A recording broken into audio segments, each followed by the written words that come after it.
Shalom Sobat Avila, perkenalkan nama saya Romo Petrus Yuwono Hindro Prasetyo MSF. Saya biasa dipanggil Romo Yuwono MSF. Saat ini saya berdomisili di Biara Bertie MSF di Sunter, Jakarta. Saya ditugaskan untuk menjadi seorang prokurator misi MSF sekaligus menjadi Direktur di PT Danita Oasis Lestari di Tangerang.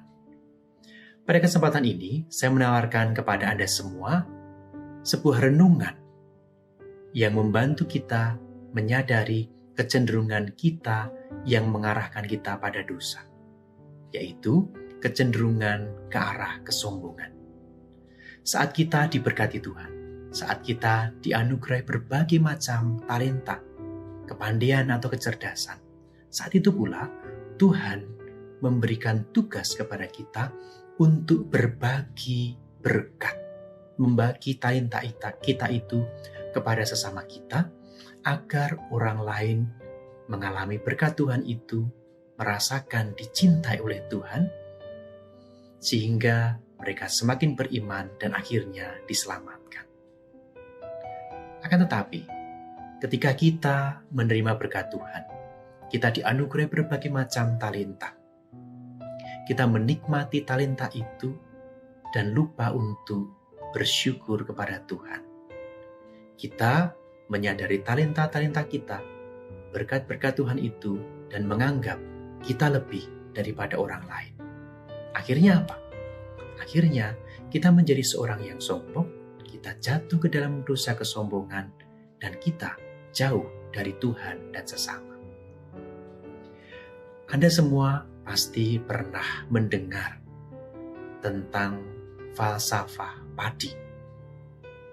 Padi dikatakan semakin berisi maka akan semakin merunduk. Artinya, orang yang semakin pandai, semakin bertalenta, semakin diberkati, seharusnya akan semakin rendah hati. Karena apa?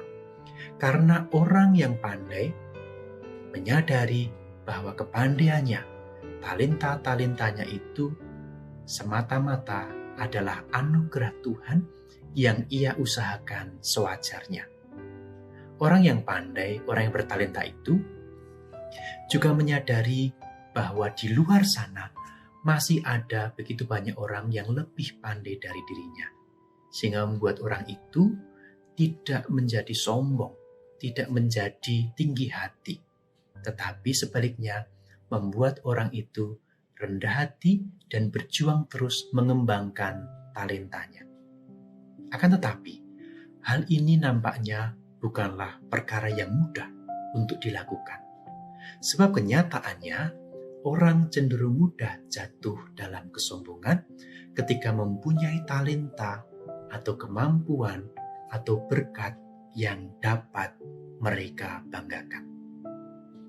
Sahabat Avila yang dikasihi dan mengasihi Tuhan, betapa mudahnya sikap sombong dan arogan itu merasuki diri kita saat kita menyadari keistimewaan diri kita, saat kita menyadari betapa kita mempunyai banyak talenta, kita diberi kesempatan oleh Tuhan, kita diberi berkat oleh Tuhan, dan berkat-berkat itu, talenta-talenta kita itu, kita miliki lebih daripada orang lain. Ketika kita menyadari bahwa kita merasa lebih dari orang lain, di sanalah Tuhan menentang. Tuhan tidak suka dengan kecenderungan kita ini.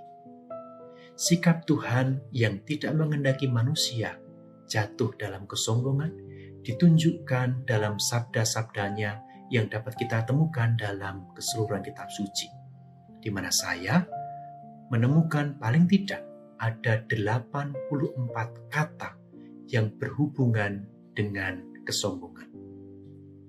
Hal ini menunjukkan bahwa kesombongan telah menjadi sebuah kecenderungan atau dosa yang patut untuk diwaspadai dan dijauhi oleh kita semua orang beriman. Namun demikian, hal ini tetaplah menjadi perjuangan yang tidak mudah.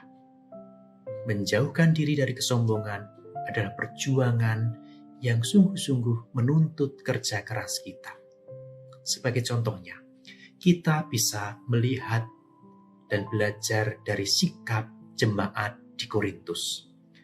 Jemaat di Korintus tampaknya merupakan gambaran jemaat yang sombong. Mereka mendapatkan begitu banyak berkat dari Tuhan dan menjadi jemaat yang sangat diperhatikan secara serius. Jemaat yang sungguh-sungguh dikasihi oleh Santo Paulus. Namun, Santo Paulus kecewa dengan sikap yang ditunjukkan oleh jemaat di Korintus. Jemaat di Korintus menunjukkan sikap yang sombong, sehingga Santo Paulus memberikan teguran berkali-kali kepada mereka. Ada banyak ayat yang mengindikasikan hal ini, seperti misalnya dalam ayat-ayat 1 Korintus bab 4 ayat 6 sampai dengan 21, 1 Korintus bab 5 ayat 2, bab 8 ayat 1, bab 13 ayat 4, dan sebagainya. Di mana kita bisa melihat Paulus memberikan teguran atas kesombongan orang-orang di Korintus. Dikatakan di sana pada ayat 6, 1 Korintus 4 ayat 6 dikatakan demikian. Saudara-saudara, kata-kata ini aku kenakan kepada diriku sendiri dan kepada Apolos, karena kamu, supaya dari teladan kami, kamu belajar apakah artinya ungkapan jangan melampaui yang ada tertulis, supaya jangan ada di antara kamu yang menyombongkan diri dengan jalan mengutamakan yang satu daripada yang lainnya. Jemaat di Korintus ini lupa akan jati diri mereka dan tenggelam dalam kesombongan, lebih mengutamakan diri mereka sendiri dan saling merendahkan jemaat yang lain, merendahkan sesamanya, sehingga mereka merasa tidak lagi memerlukan apa-apa, termasuk mereka merasa tidak lagi membutuhkan pelayan Tuhan seperti Paulus dan juga Apolos di dalam hidup mereka. Mereka merasa bisa melakukan segala-galanya, sehingga merasa tidak butuh lagi Tuhan, tidak butuh lagi pelayan Tuhan seperti Paulus dan Apolos, tidak butuh lagi sesamanya. Mereka merasa bisa melakukan segalanya seorang diri. Sebab, siapakah yang menganggap engkau begitu penting? Dan apakah yang engkau punyai yang tidak engkau terima? Dan jika engkau memang menerimanya, mengapakah engkau memegahkan diri seolah-olah engkau tidak menerimanya? Ayat 7, 1 Korintus bab 4 ayat 7. Perilaku jemaat di Korintus ini menunjukkan bahwa seolah-olah mereka tidak lagi memerlukan apa-apa. Mereka tidak memerlukan siapa-siapa lagi. Paulus mengatakan bahwa mereka telah menerima begitu banyak berkat Tuhan. Mereka telah mengalami begitu banyak kasih Tuhan. Namun, mereka lupa diri dan mengabaikan bahwa semua yang mereka miliki sesungguhnya berasal dari Tuhan, dan untuk itulah tidak boleh ada seorang pun yang menyombongkan diri. Sobat Avila yang dikasihi dan mengasihi Tuhan, sikap sombong lain juga dapat kita temukan dalam kisah pertobatan Sakius yang kita temukan dalam Injil Lukas bab 19 ayat 1 sampai dengan 10. Ketika Tuhan Yesus memanggil Sakius dan menyatakan keinginannya untuk menginap di rumah Sakius, banyak orang Yahudi bersungut-sungut. Mereka tidak suka dengan keputusan Yesus itu. Lukas bab 19 ayat 7 dikatakan demikian. Tetapi semua orang yang melihat hal itu bersungut-sungut, katanya, ia menumpang di rumah orang berdosa. Orang-orang Yahudi di sekitar Yesus itu merasa sebagai orang-orang yang lebih suci, orang-orang yang lebih baik dan lebih taat hukum dibandingkan dengan Sakius yang mereka anggap sebagai seorang pendosa. Mereka sombong karena merasa telah melakukan kewajiban agama dan hidup baik menurut hukum Taurat. Maka mereka menolak ketika Tuhan Yesus ingin menumpang di rumah Sakeus, si pendosa. Sobat Afila yang dikasihi dan mengasihi Tuhan, kecenderungan sikap sombong itu adalah kecenderungan setiap kita. Karena faktanya, setiap manusia menginginkan agar eksistensi atau keberadaannya diterima dan diakui oleh orang lain. Persoalannya adalah kebutuhan untuk diterima itu kadang-kadang menjadi kebutuhan yang sangat berlebihan, yang berakibat kita merendahkan atau menyakiti orang lain melalui sikap sombong kita itu. Kita semua tidak bebas dari ancaman dosa kesombongan ini. Meskipun kita telah berdoa sedemikian kencang, atau telah ikut retret berkali-kali, atau aktif di begitu banyak kegiatan gereja, namun tetap saja kita diintip untuk dijatuhkan oleh dosa kesombongan ini. Ada banyak cara di mana kita bisa jatuh dalam kesombongan. Kita bisa sombong karena kepandaian kita, karena kekayaan kita, karena rupa atau paras kita, karena talenta-talenta kita, karena keturunan atau keluarga kita, karena karunia spiritual kita, atau juga karena kesempatan-kesempatan istimewa yang diberikan Tuhan kepada kita.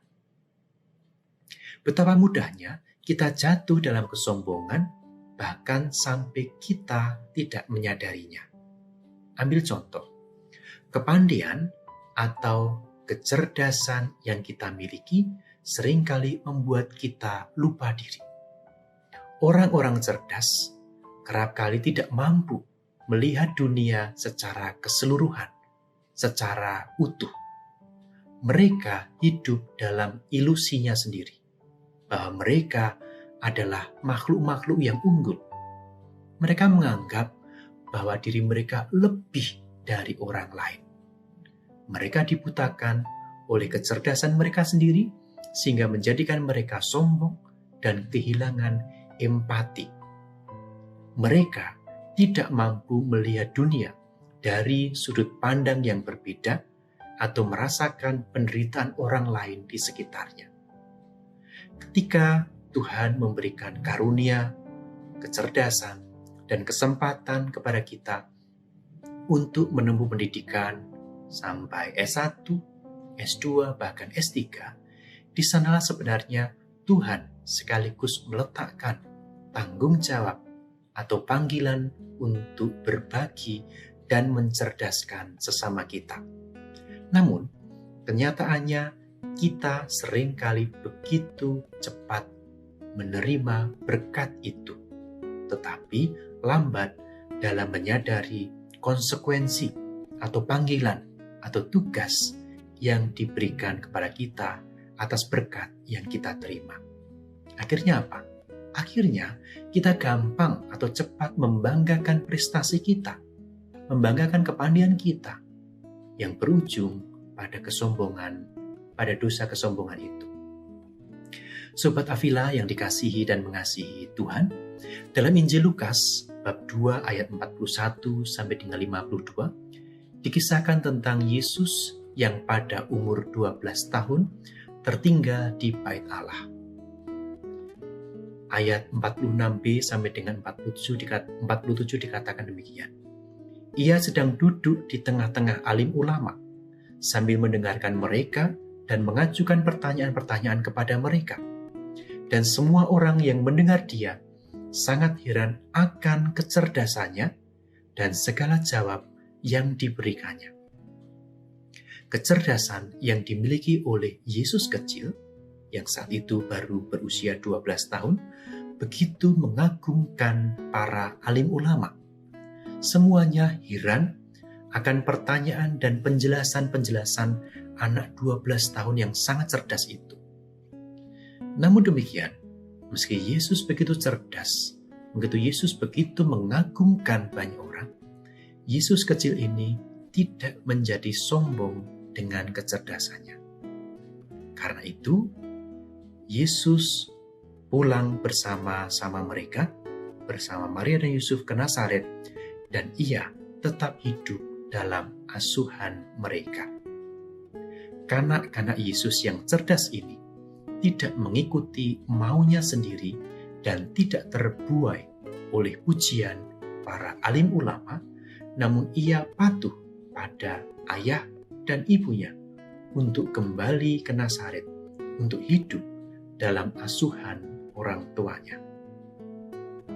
Hari ini kita ingin belajar dari Tuhan Yesus yang sungguh rendah hati. Kepandaian atau kecerdasan yang kita miliki bukanlah milik dan usaha kita semata. Tuhanlah yang menganugerahkan kepandaian itu kepada kita.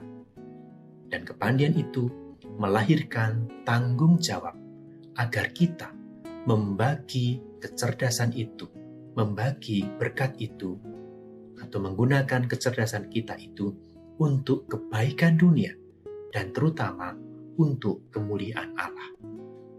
Tuhan memberkati kita semua. Tuhan memberkati keluarga kita. Shalom.